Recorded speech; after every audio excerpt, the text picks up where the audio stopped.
Mimi nipo ndani. Kaza. Kaa kwa kutulia. Kaza. Kaza. Usije ukakazwa. Tulia. Kitulize. Tuliza kishundu. Mimi nipo ndani. Mimi nipo ndani. Mboli mboli.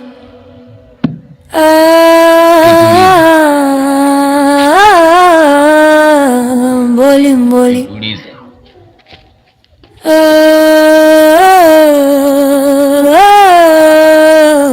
Mboli mboli.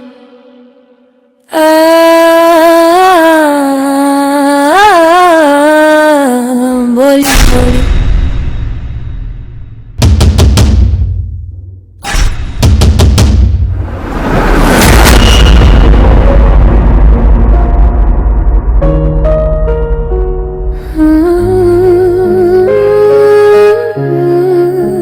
Mwanafunzi wa vituko,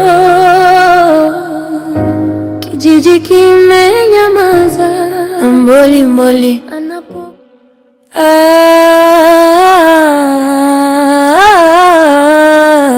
mboli mboli.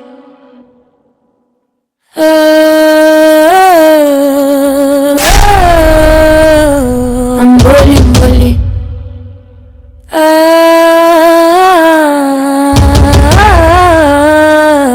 Mboli mboli. We mboli mboli, si uliingia ndani we? Ni kweli niliingia ndani.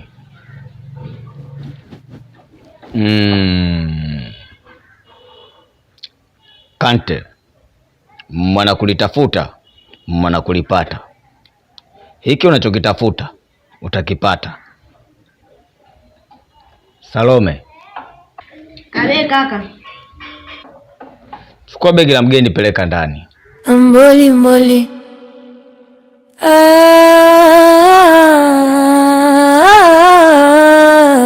Mboli mboli.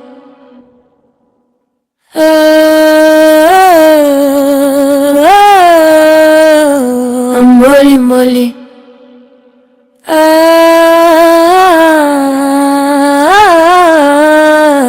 Mboli mboli. Kante, ni nini unahitaji sasa?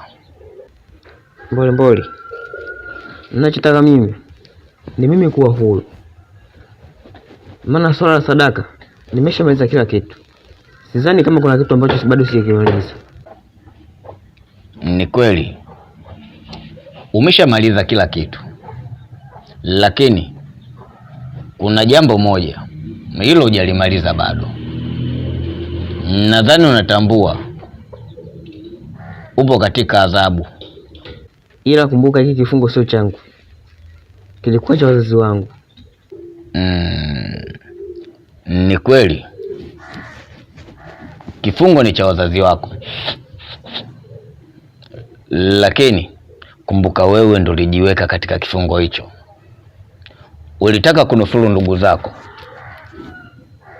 na ukasema ili ndugu zako wawe huru, unaomba ujitoe wewe sadaka, na mimi nikakupokea, wala sikukulazimisha. Si ulitaka mwenyewe? Hivyo basi lazima ukamilishe kifungo hicho, kisha uwe huru. Sawa.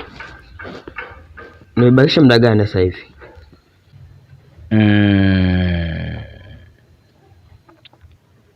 Mpaka sasa umebakisha miezi 6, yaani usiku na mchana. Je, naweza kuona ndugu zangu? Sio rahisi, japo naweza kuwaona, lakini wao hawatakuona, na hata kama wakikuona hawataweza kuvumilia kukutazama, kwa sababu wewe tayari ni mfu, tena ni mfu unayetembea. Wewe unatakaje? Mimi nahitaji kuwaona. Unaweza ukaenda kuwaona, lakini endapo wakikuona na hawatakuogopa, utakuwa umejitoa katika kifungo chako. Lakini endapo wakikuona na wakakuogopa, utakuwa umejiongezea kifungo. Sawa. Zingatia na utambue, kosa moja kwa Mbolimboli ni sawasawa na miaka 100 katika kifungo. Usisahau, naitwa Mbolimboli Ekolikashindina.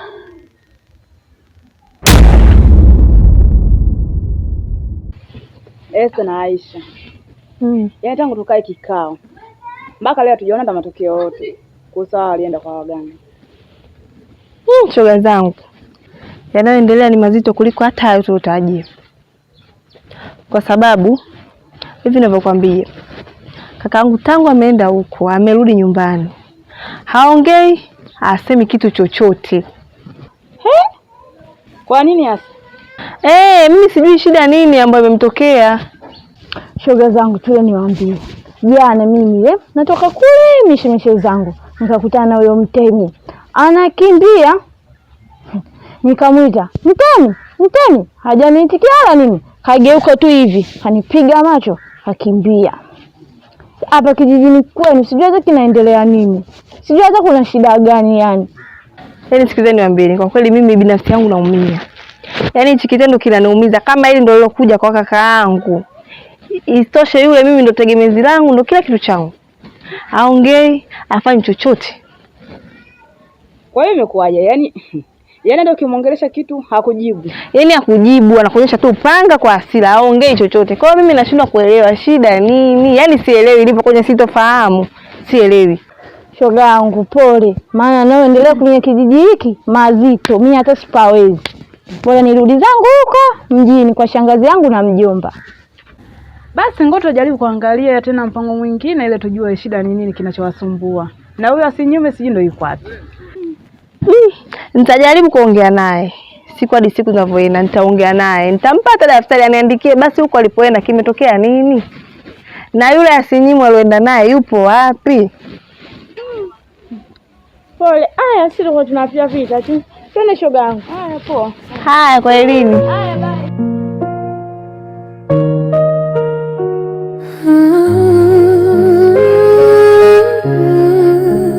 Mwanafunzi wa vituko,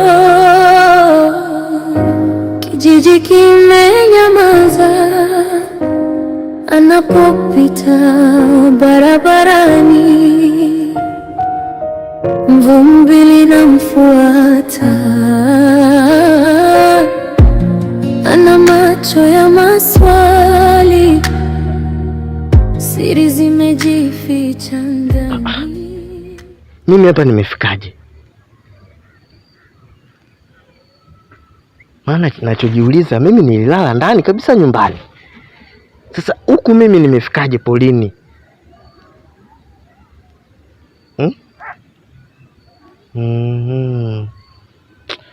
Nimekumbuka. Mimi nilienda shamba. Na shamba mimi nilikuwa na mdogo wangu. Sasa vipi, mbona hajaja hata kuniamsha? Na hata jembe nahisi kabeba yeye.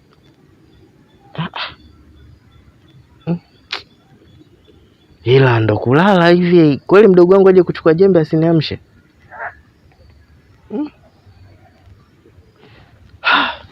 Sawa, ngoja nifuate huko nyumbani, nitamuuliza tu vizuri.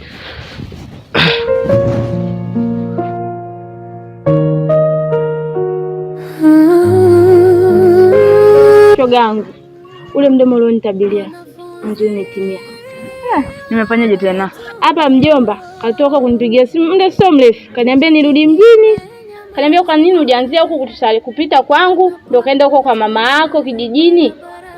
Kwa hiyo hapa safari hii ni ya kurudi mjini muda wote ukisikia sipo. Yaani usiponiona uje nisharudi mjini. Lakini nachokiona ni afadhali uende mjini. Uepukana mambo ya kijijini. Mambo yenyewe sinaona tena. Yaani kukikucha tu habari hivyo Mbolimboli ya Zumba. bora uende kumnyani mjini tu. Mimi nitaenda lakini nitarudi baada ya wiki hizo, wiki 2. Maana huku si ndio unajua ndio nyumbani kwa baba na mama. Kule ni shule tu, kwa hiyo nitarudi huku nyumbani.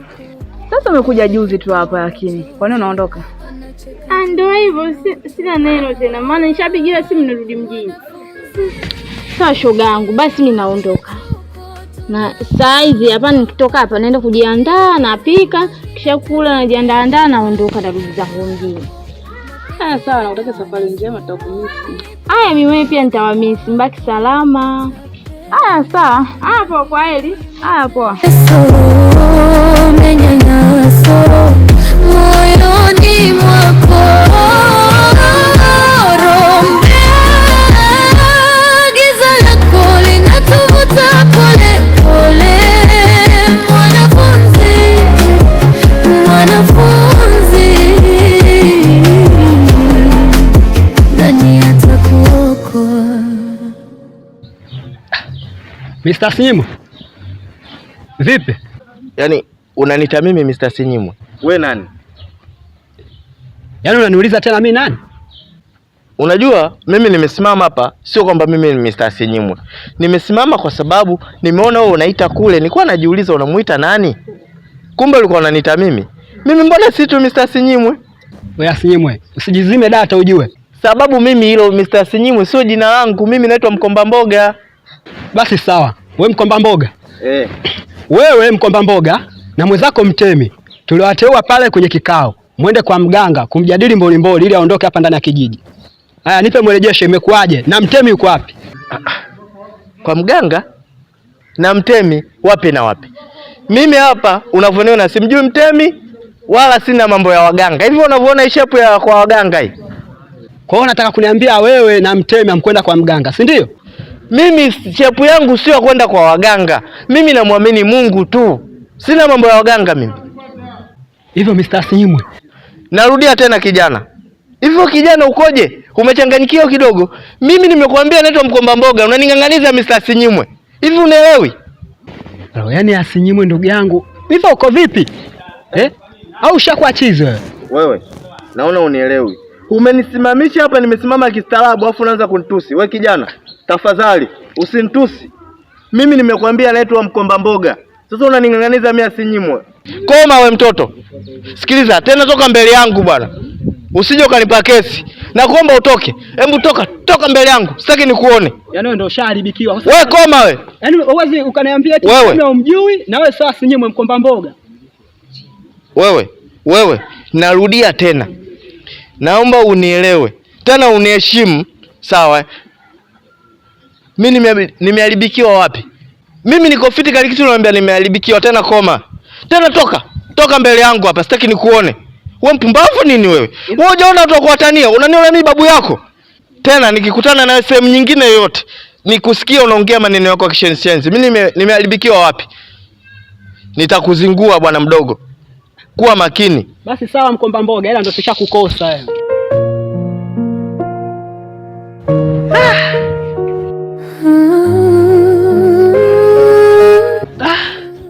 Mr. Sinyimwe ndugu yangu. Ndio kashaharibikiwa hivyo kwa mambo ya mbolimboli. Mimi niliwaambia wasimfuatilie mbolimboli. Mbolimboli sio mtu mzuri na bado anataka kumfuatilia Azumba. Hao ndio watalaniwa kabisa yani. Barabarani vumbi linamfuata, ana macho ya maswali, siri zimejificha ndani, kicheko chake kina sumu, maneno yake kama panga, haogopi aliye na cheo, haogopi mtoto mdogo, anacheka kwenye machozi, anacheka juu. Mbalimbali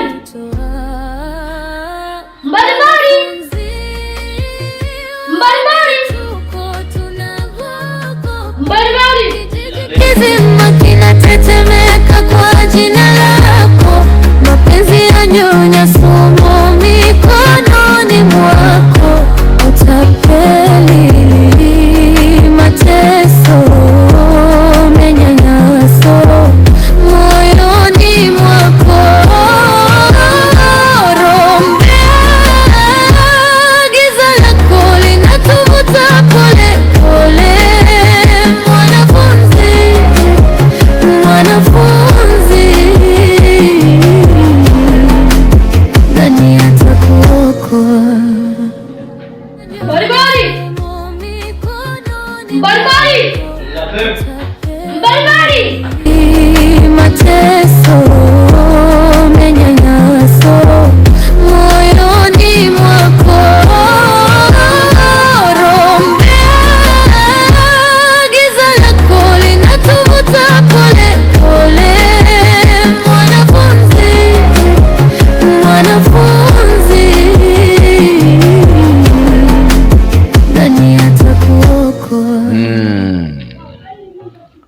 unanipima. Mwana kulitafuta, mwana kulipata. Naona kuna kitu unakitafuta. Sasa utakipata. Naitwa Mbolimboli. Ekole kashindina. Mbolimboli.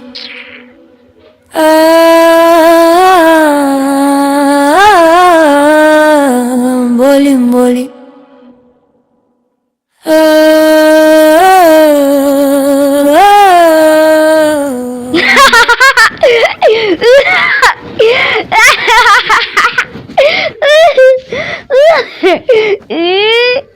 Nimelipatia na kuchezea kama ndori vile.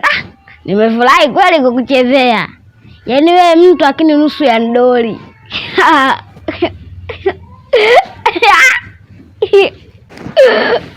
Unajitia mjanja. Nimelichezea dori hilo. Bomba.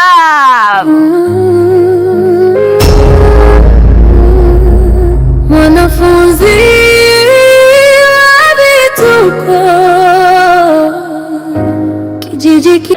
Yaani wewe kaka, sasa hivi naona kunapoelekea ukubwa na kushinda. Iko chochoko cha ukubwa nitakichukua nitakivaa mimi. Kwani tangu umerudi na kuuliza kaka yangu huko kimetokea nini au nijibu? Kwani una shida gani? Kwa hiyo mbona sasa hivi unanidharau, si ndio? Au unachukua kabila mimi ni mdogo sana, si ndio? Wana kijiji wote wanasubiria taarifa zako kaka yangu. Huko imekuaje? Na kuuliza naona mwenzangu umekaa kimya yani kama bubu yani. Wakati unaongea kaka yangu. We kaka. Kwa nini sinaongea na wewe unisikia au? Kaka. Wewe unagonga mtemi hapa ndani hapo unanisoka. Sasa hivi cheo chako cha utemi nitakivaa mimi. Naongea na wewe. Awe kaka. Hivi na maana unisikia au unielewi? Tangu jana na kuuliza kaka huko imekuaje? Naona umekaa kimya tu mzangu kama unanidharau fulani hivi. Kwa muda sasa hivi nakosa kuheshimiana, si ndio? Au kwa sababu mimi ni mdogo? Sasa kunapoelekea naona kabisa nakuvunjia heshima kaka yangu. Sijawahi kuvunjia heshima hata siku moja. Kunapoelekea na kuvunjia heshima kaka yangu. We kaka. Maana sasa unavuka kwenye mipaka. Kwa nini nakuuliza hata kusema? Naona kijiji wote wanasubiria huko taarifa zako wewe. Kwa nini unakuwa hivyo kaka yangu? Kaka.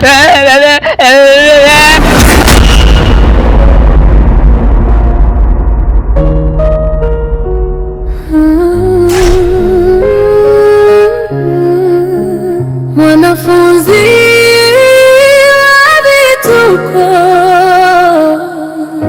kijiji kimenyamaza. Anapopita barabarani vumbi linamfuata. Ana macho ya maswali, siri zimejificha ndani. Kicheko chake kina sumu, maneno yake kama panga. Haogopi aliye na cheo, haogopi mtoto mdogo. Anacheka kwenye machozi, anacheka juu ya moto. Mwanafunzi wa vituko tunaogopa. Kijiji kizima kinatetemeka kwa jina lako. Mapenzi yanyonya sumu mikononi mwako.